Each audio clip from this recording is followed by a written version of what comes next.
তিনি সকলের কাছে সালাম জানিয়েছেন এবং দোয়া চেয়েছেন। সকাল সকাল গেলে হয়তোবা আমরা তার সাথে দেখা সাক্ষাৎ করতে পারবো, কথা বলতে পারবো, কিন্তু আমাদের কোর্ট সেই অনুমতি দেয় নাই। এই করোনার মধ্যে এই বয়োবৃদ্ধ আলেমকে করোনার মধ্যে ঢাকা শহরে নিয়ে আসলেন এবং অসংখ্য মানুষের ভিড়ে পুলিশের মধ্যে কোর্টের মধ্যে এনে হাজির করলেন।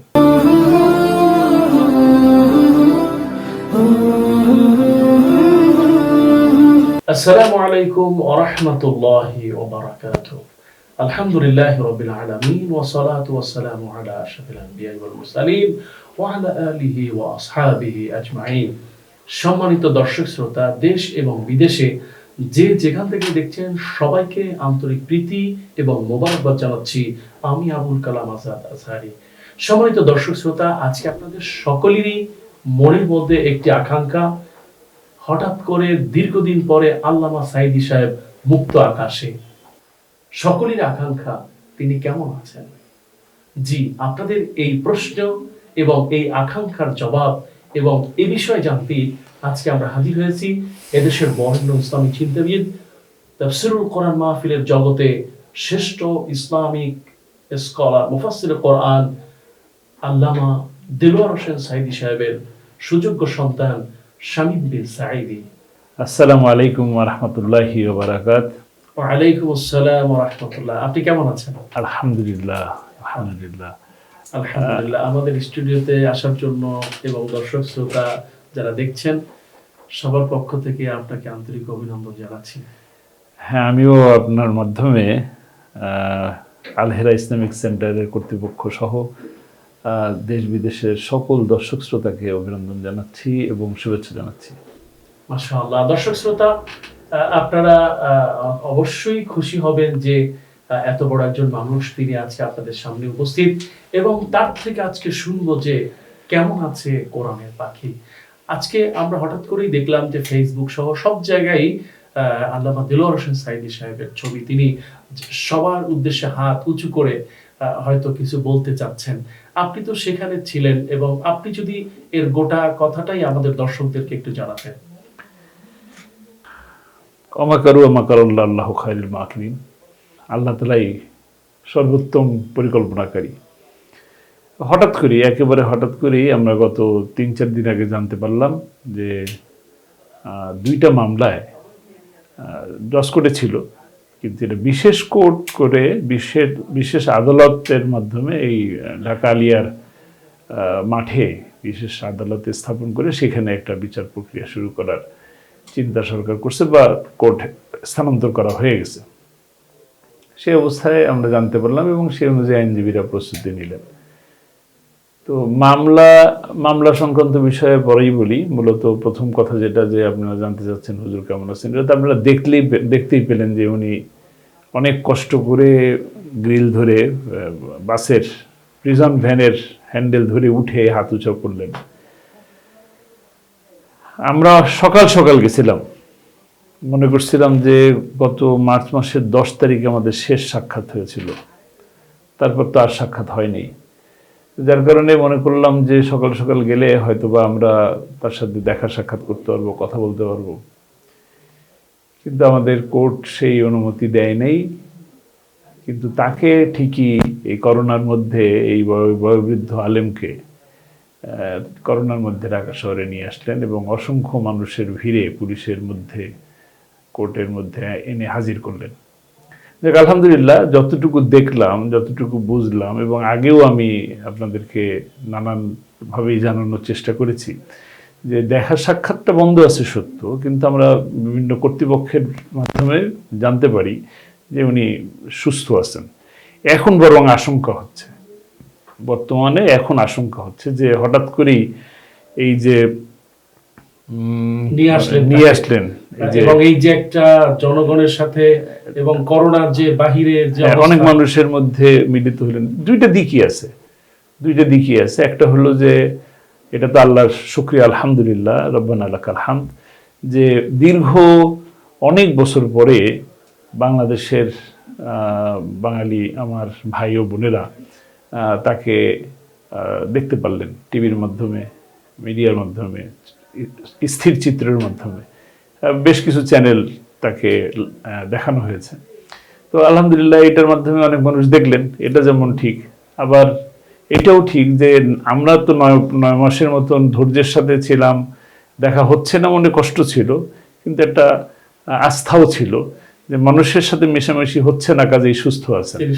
হ্যাঁ, তা এখন তো একটা আশঙ্কা মনের মধ্যে দানা বাঁধতেছে যে আবার আগামী ডেট দিল 28শে ডিসেম্বর, 28শে ডিসেম্বর তাকে আবার নিয়ে আসা হবে, এবং আজকে যারা আনতে গেলেন তারাই যে আগামীবার আনতে যাবেন তাও না, ধরেন বিভিন্ন মানুষ থাকবে, এত মানুষের মধ্যে আসা যাওয়া এবং এই সংস্পর্শ, এটা তো এমনি তিনি 82 ঊর্ধ্ব বয়স, এই সময় তার শরীর তো নানান রকম ভাবে চলাচল, তার তো তিনি একা হাঁটতে পারেন না, আপনি নিশ্চয়ই শুনলেন, একা হাঁটতে পারেন না।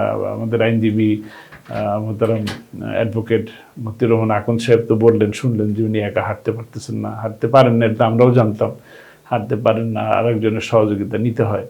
সেই অবস্থায় আসলে চলাফেরাটা, ওনাকে নিয়ে আসা হলো প্রিজন ভ্যানে। আমরা কিন্তু অ্যাপ্লাই করেছিলাম, যখন জানতে পারলাম ওনাকে নিয়ে আসা হবে, তখন আমরা অ্যাপ্লাই করেছিলাম যে অ্যাম্বুলেন্সের মাধ্যমে নিয়ে আসা হোক, কিন্তু তারা পুলিশ প্রোটোকল ঠিকই যথার্থই দিয়েছেন, কিন্তু অ্যাম্বুলেন্সের মাধ্যমে আনলে পরে হয়তো বা একটু তিনি আরেকটু ওনার জন্য একটু হেসান হতো, হ্যাঁ ওনার জন্য একটু হেসান হতো, এটা করলেন না। যাই হোক, প্রিজন ভ্যানের মধ্যে তো অবশ্য ওইভাবে বসার ব্যবস্থা নেই, হয়তো একটা টুল বা চেয়ার টেয়ার দিচ্ছে, ওইভাবে আসছেন, তো বসতে পারেন না।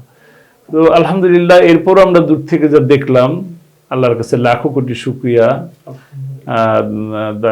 আল্লাহর কাছে, আল্লাহর শাহী দরবারে লাখো লাখো কোটি শুকরিয়া, আলহামদুলিল্লাহ তিনি সুস্থ আছেন আলহামদুলিল্লাহ। তো মনের মধ্যে একটা ব্যথা কষ্ট যে ঠিক কাছে যে দেখা করার সুযোগটা আমাদের মিলল না, একদম কাছে গিয়েও সেই আদরের সোহাগটা নিতে পারলাম না, যে একটু যিনি এত ভালোবাসতেন, এত মহব্বত করতেন, কপালে চুমু খেতেন, দেখা হলেই জড়িয়ে ধরতেন, এই যে পরম ভালোবাসা, এইটুকু আসলে হয়ে ওঠে না, এটাই বড় ব্যথা। ব্যথাটা এইটাই যে আমরা একটু সালাম দিতে পারতাম, অন্তত একটু হাতের ভিতরে একটু চুম্বন করতে পারতাম, একটু সোয়া নিতে পারতাম, তার একটু স্নেহ নিতে পারতাম, সেটা পেলাম না আর কি। আপনারা যেভাবে কষ্ট করেছেন বা আপনারা ব্যথা পেয়েছেন, তার চেয়ে গোটা জাতি আরো বেশি কষ্ট পেয়েছে নিঃসন্দেহে। আমি এটা মনে করি যে আমার দেশবাসী তাকে অত্যন্ত গভীরভাবে ভালোবাসেন। আজকে ফেসবুকে সকাল 10টা-11টার পর থেকে বলা যেতে পারে যে পুরো ফেসবুকটাই সাইডিময় হয়ে গেছে, সকলেই যার যার মতন করে পোস্ট করতেছেন ওই হাতুচো করে একটা ছবি। আসলে এই হাতটা, আমি মনে করি যে এই হাতটা আসলে, যে হাতটা দেখিয়েছে, এই হাতটা আসলে তাওহীদের হাত। এই হাতটা আমার কাছে মনে হয়, এই হাতটা এই বর্তমান সময়ের যে অস্থির অবস্থা, এই অবস্থার একটা ঐক্যের হাত। আমার কাছে মনে হয় যে এই হাতটা যদি মুক্ত হতো, তাহলে আজকে এই ঐক্যের বন্ধন হয়তো এই হাত থেকে শুরু হতে পারতো। আমার কাছে মনে হয় যে অস্থির যে পরিবেশ, আলেম ওলামাদের মধ্যে যে ভাস্কর্য নিয়ে যে পরিবেশ সৃষ্টি হয়েছে, এইখানেও একটা স্থিরতা নিয়ে আসার জন্য তার মুখের সুন্দর দুটো মধুর কথা শুনলেই হয়তো বা সুন্দর একটা পরিবেশ তৈরি হয়ে যেতে পারতো। তো আসলে দুর্ভাগ্য জাতির যে সম্মানিত ব্যক্তিরা আজকে সম্মান পাচ্ছেন না, সম্মানিত ব্যক্তিরা আজকে কারাগারে বন্দী অবস্থায় আছে। আপনার পিতার কথা শুনলাম, আপনার পারিবারিক, আপনার আম্মা বা অন্যরা কেমন আছে, আপনি যদি বলতেন। হ্যাঁ, সবকিছুরই তো একটা নির্দিষ্ট সময় আছে, শোক থাকে, শোক কেটে যায়। নিশ্চয়ই জানেন আমার বড় ভাই, মরহুম বড় ভাই মাওলানা রাফিক বিন সাইদি, তার সহধর্মী ইন্তেকাল করছেন। আমরা একটা শোক নিয়েই ছিলাম, আবার সময়ের ব্যবধানেই সেই শোক আল্লাহ তাআলা কাটিয়ে তোলেন। সব মিলিয়ে বলবো যে আল্লাহর কাছে লাখো কোটি শুকরিয়া, আলহামদুলিল্লাহ আমার মা, শ্রদ্ধেয় মা, তিনিও সুস্থ আছেন। পরিবারের এই করোনার মধ্যে বাকি সবাই আলহামদুলিল্লাহ আল্লাহ তাআলা সুস্থ রেখেছেন। আলহামদুলিল্লাহ। আপনি আপনার বাবাকে নিয়ে ছোট্ট একটা স্মৃতি কি বলবেন আপনার জীবনের, যেটা আপনাকে সবচেয়ে বেশি ব্যথিত করে? এই যে এখন রাত না, ধরেন একটু দেরি করে ফিরলেই তো প্রশ্নের সম্মুখীন হতাম, এত রাত পর্যন্ত কোথায় ছিলা, সেটা জিজ্ঞেস করার কেউ নাই এখন। মাঝে মাঝে ভাবি যে জীবিত থাকা অবস্থাও নেই, মানে তিনি থেকেও কেন যেন, হ্যাঁ তিনি থেকেও আমাদের মাঝে নেই। যে সেই পরম মমতা, এই মনে করেন যে অনেক স্মৃতি তো আছে, খাবার দাবার থেকে শুরু করে বিভিন্ন চলাফেরা, বর্তমান যে পরিস্থিতি, এই পরিস্থিতির আলোকে যেভাবে আমাদেরকে চলতে হতো, যে ধরনের নির্দেশনা উপদেশ পেতাম সেগুলো তো পাচ্ছি না। স্মৃতি, বহু প্রকার স্মৃতি আছে, মানে মূলত তো এখন কাছে পাচ্ছি না, এর থেকে বড় বেদনা তো স্মৃতি নিয়েই বেঁচে আছি। হ্যাঁ, স্মৃতি নিয়েই বেঁচে আছি, আর কাছে পাচ্ছি না, এটাই তো সব থেকে বড় বেদনা। বড় বেদনা। কারণ আপনার যিনি দুনিয়া থেকে বিদায় নিছেন তার জন্য তো শুধু দোয়াই হয়, আর যিনি দুনিয়াতে আসেন কিন্তু পাচ্ছি না, এর চেয়ে বড় কষ্ট এটা তো আসলে এই বেদনা, এই দুঃখ, এই কষ্ট তো আসলে বর্ণনা করে ভাষা নেই।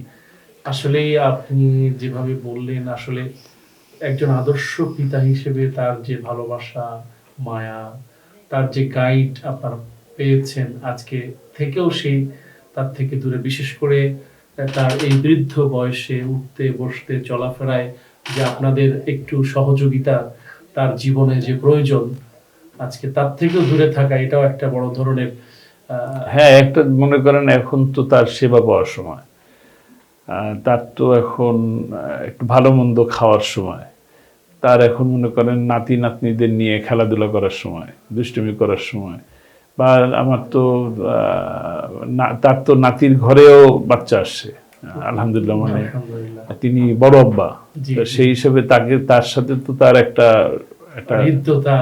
ভিন্ন রকম সম্পর্ক, তাই না? এটা ভিন্ন রকম সম্পর্ক হওয়ার কথা, তো সেগুলো তো কিছুই নাই। তারা তো বঞ্চিত,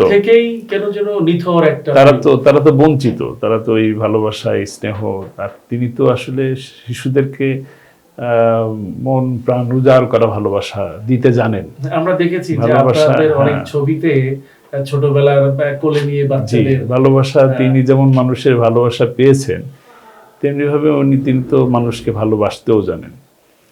তো ছোটদের প্রতি তার স্নেহ, সেগুলো তিনি তো আসলে খারাপ লাগে, কষ্ট লাগে এইটাই যে আমার ভাইদের বাচ্চারা, তারা তার সেই স্নেহ থেকে বঞ্চিত, আমার ভাতিজারা, ভাতিজি, বা আমার বড় ভাই, মরহুম বড় ভাই, তার বড় মেয়ে, সেই ঘরে একটা ছেলে আছে, আমার নাতি, তো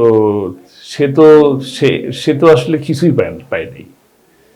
দেখছেন, আব্বাকে দেখছেন, জেলখানায় দেখছেন, কিন্তু আদর, যত্ন, স্নেহ, ভালোবাসা সেগুলো তো আসলে পাচ্ছেন না। আলহামদুলিল্লাহ, আসলে এরপরে বলবো আল্লাহর কাছে লাখো কোটি শুকরিয়া যে তিনি আমাদের মাথার উপরে এখনো ছায়ার মতন আছেন, আমাদের মাথার তাজ। আল্লাহ তাআলা তাকে দীর্ঘদিন পরে যে মুক্ত বাতাসে, মুক্ত আকাশের নিচে নিয়ে এসছেন, আমি দৃঢ় মনে মানে বিশ্বাস করি এটা, যে আল্লাহ তাআলা তাকে কোরআনের ময়দানে ফিরিয়ে নিয়ে আসবেন ইনশাআল্লাহ। এটা এক ধরনের ষড়যন্ত্র বই, অন্য কিছুই না।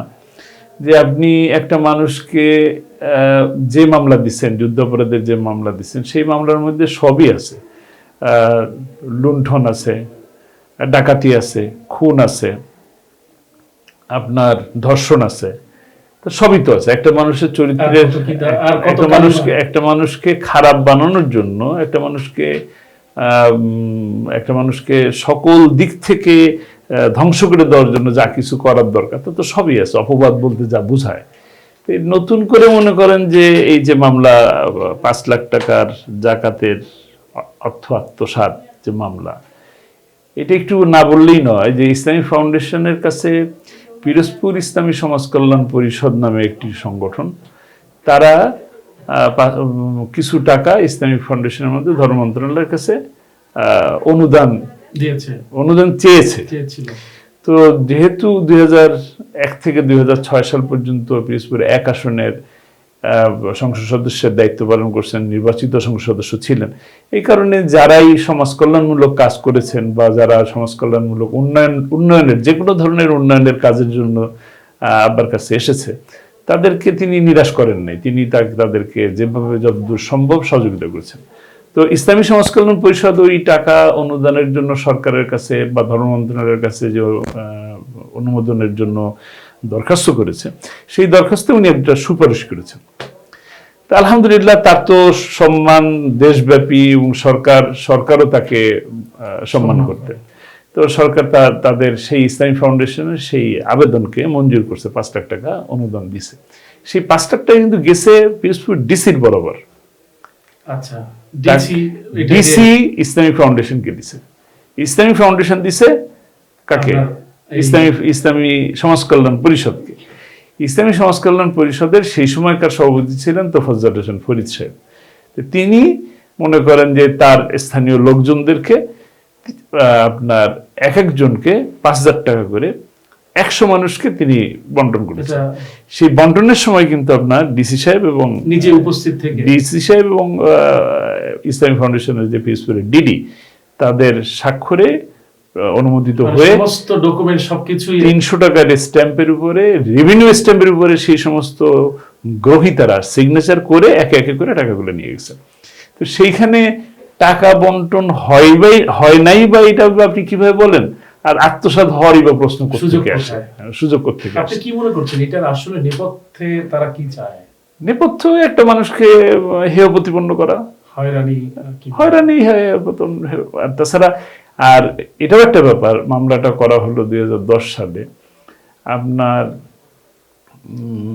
যুদ্ধবিরতির মামলার পরে এই মামলাগুলো তো সব ফেক হয়ে গেছিল, এই মামলাগুলোকে আর তেমন আমলে নেয়নি।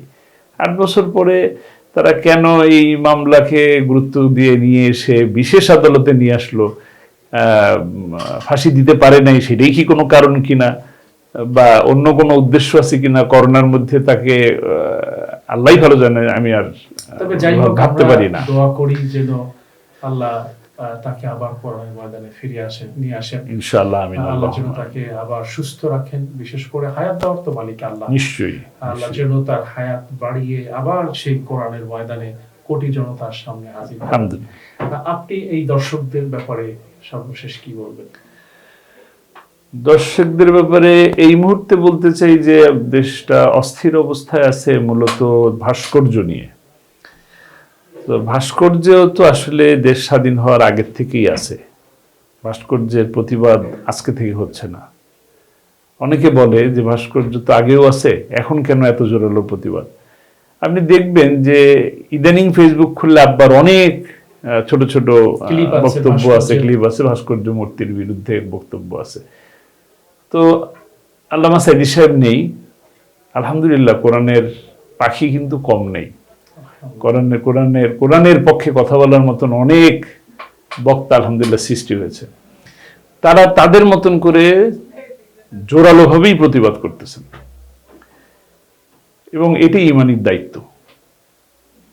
কিন্তু আমরা মুসলমান হিসাবে আমরা এটার পক্ষে না, এটা আমরা বিপক্ষে অবস্থানে আছি। এটা কওমিয়ার আলিয়ার বিষয় না, এটা পীর এবং মৌলানার বিষয় না, সকল মুসলমানের বিষয় যে মূর্তি মানেই হলো গুনার কাজ। যদি সেই মূর্তিটার ভিতরে কোনো প্রাণীর অবয়ব থাকে, ভাস্কর্য করেন, অনেক রকম ভাস্কর্য করতে পারেন, বইয়ের ভাস্কর্য করেন, কোরআন শরীফের ভাস্কর্য করেন, রেহেলের ভাস্কর্য করেন, অথবা যে কোনো মিনার, অনেক কিছু করতে পারেন। কিন্তু প্রাণীর অবয়ব দিয়ে আপনি যদি ভাস্কর্য করেন, সেটাকেই কিন্তু বর্তমান সময়ে সকল আলেম ওলামারা একমত হয়েই বলতেছেন যে এটা করা যাবে না। এখন তো টকশোর মধ্যেও আসতেছে, বলতেছেন যে আগেও ছিল, তাহলে জিয়াউর রহমানেরটা আছে, বঙ্গবন্ধুরটা সমস্যা কি? জিয়াউর রহমানটা থাকলে সমস্যা নাই সে কথা কিন্তু কেউ বলতেছে না। আর আমরা তো জিয়াউর রহমান আর বঙ্গবন্ধুর কথা বলছি না, যে সকল আলেম ওলামা কিন্তু বঙ্গবন্ধুর বিরুদ্ধে কথা বলতেছেন। ব্যাপারটা এরকম ভাবে কাউকে আমি শুনি নেই, বরঞ্চ আমি যা শুনতেছি সেটা হলো ভাস্কর্য বিরোধী। এবং আমি তো মাওলানা মামুনুল হক সাহেবের বক্তব্যের মধ্যে শুনছি, তিনি বলতেছেন এইটা যে বঙ্গবন্ধুকে কেন গুনার ভাগীদার বানাচ্ছেন, এটা পাপের মধ্যে কেন নিচ্ছেন? তাকে আপনারা যেমন ভালোবাসেন, আমি মামুনুল হক সাহেবের উদ্ধৃতি দিয়ে বলতেছি, তিনি বলতেছেন আমরাও তেমনি ভালোবাসি। তো উনার গুনার ভাগীদার যেন না হন, আর কোনো গুনাহ যেন তার নামে লিপিবদ্ধ না হয়, এই কারণেই আমরা বলতেছি তার ভাস্কর্য না হোক, না হওয়াটাই উত্তম। এটা তিনি বলতেছেন। বিশেষভাবে একটা কথা বলবো যে যারাই মাহফিলের ময়দানে, বিশেষ করে এটা আমার অন্তরের থেকে বলা, বিশেষ যারা মাহফিলে, তাফসির মাহফিলের, কোরআনের মাহফিলে যারা বসেন, বক্তা হিসেবে যারা বক্তব্য রাখেন, তাদের কাছে আমার অনুরোধ থাকবে এটা যে আপনারা সতর্কতার সাথে বক্তব্য রাখবেন। আপনাদের আশেপাশেই আপনাদের বিরোধিতা করার মতন দুঃসাহস নিয়েই কিছু কুলাঙ্গাররা বসে থাকে, যারা হঠাৎ করেই আপনার মাইক টেনে নেয় অথবা আপনাদের উপর, আপনাদের কথার বিরোধিতা করে। আর যারা মাহফিলকে, যারা বাস্তবায়ন কমিটি যারা আছে, তাদের কাছে অনুরোধ করব যে আপনারা বেছে বেছে লোকদেরকে মঞ্চে বসাবেন।